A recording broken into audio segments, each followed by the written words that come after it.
சபரிமலை ஐயப்பன் கோயிலில் இருக்க மூலவர் சிலை தமிழ்நாட்டில் செய்யப்பட்டதுன்னா உங்களால் நம்ப முடியுதா? கும்பகோணத்தில் சுவாமிமலையில் ஏகப்பட்ட ஸ்தபதிகள் பழங்காலத்து சிலைகள்லாம் செய்வாங்க. ஸோ இப்போ வரைக்குமே செஞ்சுட்டு இருக்காங்க.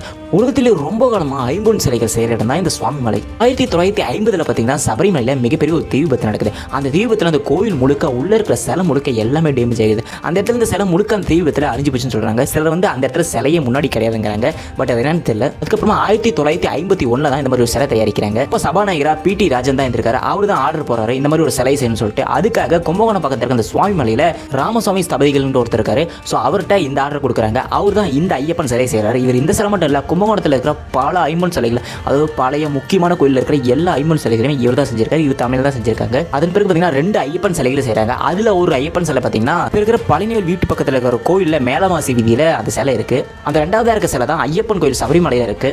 அந்த சிலையை பார்த்தீங்கன்னா இங்கேருந்து சாதாரணமாக அவங்க எடுத்துகிட்டு போயில இங்கே இருக்கிற ரொம்ப ரொம்ப முக்கியமான கோயிலில் வச்சு எல்லா மக்களுக்குமே காட்டிட்டு இந்த சிலை அங்கே போகுது. ஸோ எல்லாம் போய் வழிபடுங்கன்னு சொல்லிட்டு எல்லா கோயிலுமே வச்சு பூஜை பண்ணிட்டு அப்புறம் தான் எடுத்து போயிருக்காங்க. இப்போ நான் சொன்ன தகவல் எல்லாமே அவரோட இன்டர்வியூவில் சொல்லியிருக்காரு. அது மட்டும் ட்வீட்டும் பண்ணியிருக்காரு.